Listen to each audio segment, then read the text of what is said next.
wassalatu wassalamu ala man la nabiyya ba'da. Salatu wassalamu ala da'i wa ini mutalasi wa ini ila yaumil qiyamah.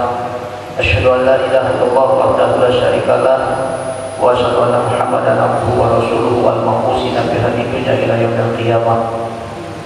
Allahumma arzuqna Muhammad nabiyyina wa habibal mursalin wa ilhamal malaikatil muqarrabin. Allahumma ya wadud ya dal asil majid ya mu'adu lima yurid. Nas'aluka binuri wajhika alladhi mala'aka arsyika wa nas'aluka bi qudratika allati wasi'at kulla syai'in la ilaha illa anta ya mughis nabisna amma ba'd. Pertama, alhamdulillah, puji beserta syukur kepada Allah Subhanahu wa taala karena dengan berbagai limpahan rahmat beserta nikmat, sehat, sempat, kuat, ada cahaya iman, Islam, ketakwaan, sehingga kita masih dapat hadir di rumah Allah ini dalam rangka melaksanakan perintah Allah, yaitu salat subuh. Alhamdulillah dapat kita berjamaah bersama. Mudah-mudahan Allah Subhanahu wa taala menyempurnakan ibadah kita dan dapat diterima. Amin ya Allah. Amin. Kemudian salawat sering salam tercurah kepada junjungan kita, baginda kita Nabi Muhammadin sallallahu alaihi wasallam. Allahumma shalli ala sayyidina Muhammad wa ala ali sayyidina Muhammad. Yang saya hormati ketua masjid, yang saya hormati Bapak Imam Khatib Bilal Qorib, yang saya hormati orang-orang tua kami, ibunda kami, yang saya hormati jamaah semua yang hadir pada kesempatan ini, yang mudah-mudahan semuanya dimuliakan oleh Allah Subhanahu wa taala.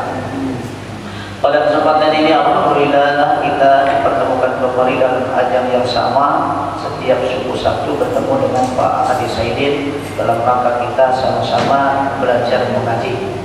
Pada kesempatan ini setelah kita berbicara kemarin berbicara tentang masalah khutbah luarnya, sekarang akan berbicara tentang hal yang wajib untuk mayit, itu kan.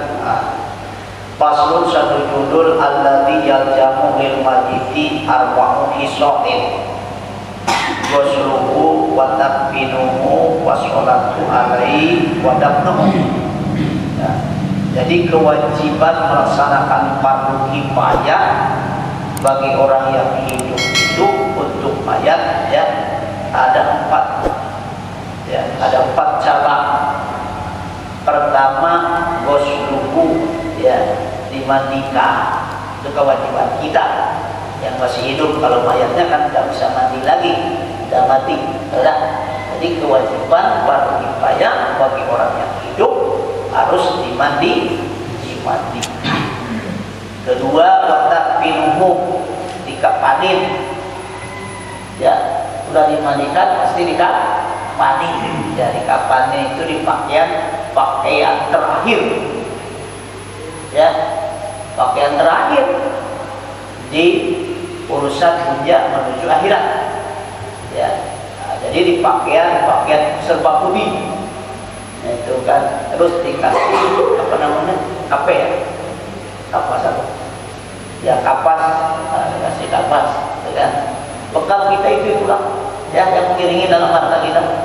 Kain kapas, dah ada bunga-bunga. Itu kalau bunga-bunga itu bumbu-bumbu adat, harus dihormati, gitu kan? Dikhawatirkan rayap masuk, gitu kan? Pulma itu kan di luar juga, di bawah yang nomor pertama kan tidak ngikut ke dalam, tidak. Udah maksudnya ada kan yang dilapis pakai bunga-bunga di bawah itu, apa yang dicacarin, ada. Kita bukan yang kecampur dengan kampung baru. Itu saya sering nengok lah kami kan. Kalau yang bunga di luar itu tahu aku, gitu kan? Juga di atas kuburan kan, bukan di orang-orang tahu. Jadi yang dibawa itu kain kapas, ya, kemudian kapas. Yang jelasnya paling hebat adalah amal. Amalnya mau baik mau buruk itu dibawa. Ya, yang menemani kita nanti di kubur amal. Kalau amal itu bagus, bahagia. Ya, nikmat kubur bahasanya. Kalau amal jelek, azab kubur. Ya, itu. Kemudian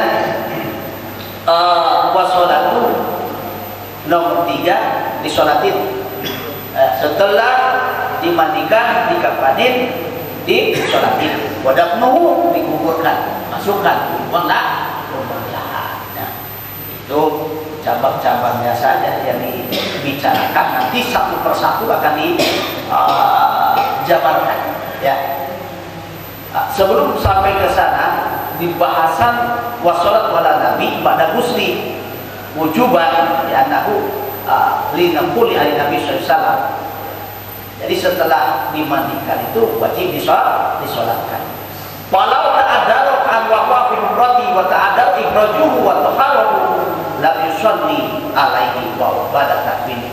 Bagaimana kalau ada mayat itu kan susah untuk dikeluarkan dalam satu lubang. Mungkin seperti kan terjadi Gunung Semeru. Ya, tertimbun, susah untuk dikeluarkan, hancur. Maka dikeluarkan atau kami sholat dan perlu disolatkan alaihi. Terus ayo biarlah di situ dikubur. Terus saya diangkat. Karena begitu Allah Maha tahu semua dikuburkan di kubur Allah. Ya, semuanya. Bapak dan Ibu saya hormati, setelah berbicara masalah kewajiban fardu kifayah untuk orang yang hidup, ya, kewajiban untuk mengurus mayit, Nabi sampaikan ada 4. Pertama, memandikan.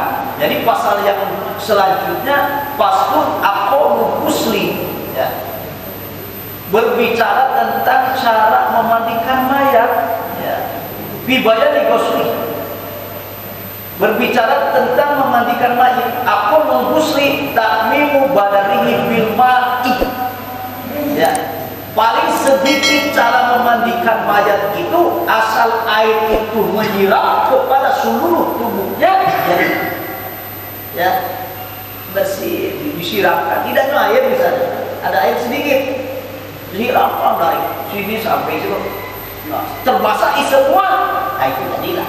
Nah itu jadi itu paling sedikitnya, ya, beratun li anha fardun fil hayy. Jadi karena itu melaksanakan fardu kifayah bagi orang yang hidup. Wal muhim di aula, sementara mayat itu lebih utama untuk dimandikan kalau orang Islam, ya, kalau orang Islam, ya. Jadi kalau kainan sedikit, wala yustaratu taqdimu ijalati najasah anhu, ya, tak perlu dihilangkan najisnya seperti biasa kalau memang air itu sedikit, ya, paling cuma bisa menghilangkan yang hal itu keluar saja. Nah itu, tapi tidak pernah nih kita lebih mendetil kalau kita, ya, air banyak dimandikan juga hampir sejam, iringi dengan tahlil. Nah itu kehebatan orang kubur, ya, sudah nggak ini, tidak cuma cekcok selesai, enggak. Nah, bagus. Makanya kalau yang sempurnanya itu tadi, ya, yang tidak, yang paling sedikitnya seperti tadi, asal air itu menyiram seluruh tubuhnya, nah, itu jadi, ya.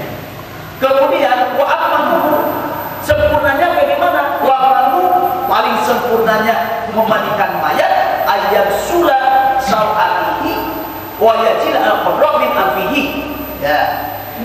Sempurnanya cara memandikan mayat itu, ya, ayat sunnah, ya, memandikan manusia so'ataihi, buat kemaluannya, nah, dibersihkan dulu, bersihkan, ya, dibuang kotoran baik dari kubur maupun dari dubur.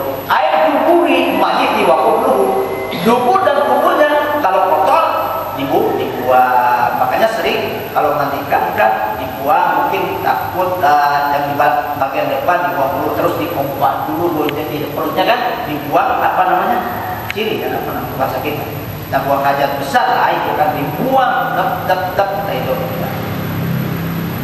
Jadi qabruhu bihirqatin malfuqatin, serta dibuangnya pakai kain, ya, ternyata ada di sini Pak, yang pakai sarung tangan, ya, buangnya itu pakai ala yasarihi, pakai tangan kiri tetap. Kalau mencewoknya itu walaupun kita yang memandikan, jangan dikobel-kobel ke tangan kanan, ya, ternyata kan mendetil kan, tangan kiri. Ini pakai sarung misalnya. Buang kotoran. Itu. Jadi dibuang paling sempurnanya. Jadi disucikan dengan air, ya, disiram dengan air, dibuang kotorannya baik dari arah depan maupun dari arah bawahnya. Di kotorannya itu harus hilang. Wa yajila al-qadra al-wasihu, juga hilangkan apanya? Wa yajila al-qadra. Jadi harus dihilangkan juga kotoran-kotorannya. Kotoran seperti apa? Al-qadra itu al-wasihu, ya, min anfihi, seperti kan misalnya daki. Tahu daki kan? Tahu daki? Kalau daki sama dengan bahasa Sunda sama juga. Bahasa Indonesia ada apa? Daki, daki itu. Nah, kotoran pada pitis. Gitu kan? Daki dibuang kotoran wajilah, al-qadra kotoran-kotoran, daki-daki dikeluarkan, ya. Nah itu daki. Min anfihi, bukan saja daki, dari hidungnya. Makanya sering pakai bikin yang diputar-putar itu bulat-bulat apa namanya? Gorok apa? Untuk gorok ya, gorok hidungnya, gorok telinganya, ya kan? Ternyata ada di sini lah. Nah itu kan detail. Tapi Bengkulu tuh, masya Allah, saya salut teman-teman. Itu kan menerapkan kajian ilmu fikih gitu. Nah, itu ada di Bengkulu. Ya. Kalau orang kami biasa aja enggak mendetil kan itu. Enggak mendetil. Tapi yang jelasnya kalau kita dikaji oleh kita ilmunya, salahnya kita menerapkan. Ya bisa ngaji tapi tidak menerapkan. Ya. Nah, jadi selama ini kan kita ikut-ikut aja. Caranya kepada orang bagian memandikan mayat tanpa ada dasar dalil. Nah sekarang disampaikan ternyata kotoran daki dikeluarkan, kemudian dibuang, kemudian kotoran dari hidung pun juga harus dibuang. Nah itu si dasarnya ini. Ya. Kemudian selanjutnya wa ayudiahu, setelah dibersihkan mayat itu bersih, wa ayudiahu, diwuduin. Ya, diwuduin. Jangan suruh wudu, tidak bisa lagi diwuduin oleh kita. Bacaannya biasa saja. Ya, kalau kormal ada silas gori pada lillahi ta'ala. Niat menghubungi mayat ini baru karena Allah. Ya, kalau itu wudul ada mayat baru niat mengudukan mayat ini baru karena Allah. Karena Allah. Dengan qabla ghusli, ya. Jadi diwuduin itu, ya, kenapa kayak gini ya? Wa yazila al-qadra al-wasu min abihi wa yudihu, ya, harus diwuduan mayat itu setelah dimandikan dan sebelum dimandikan, ya.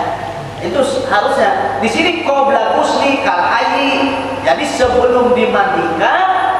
Kal hayy seperti orang hidup, salasan 3 kali-kali, bimat madotin bersistokin. Jadi gambarannya kumur-kumur juga menjaga hidupkan mana?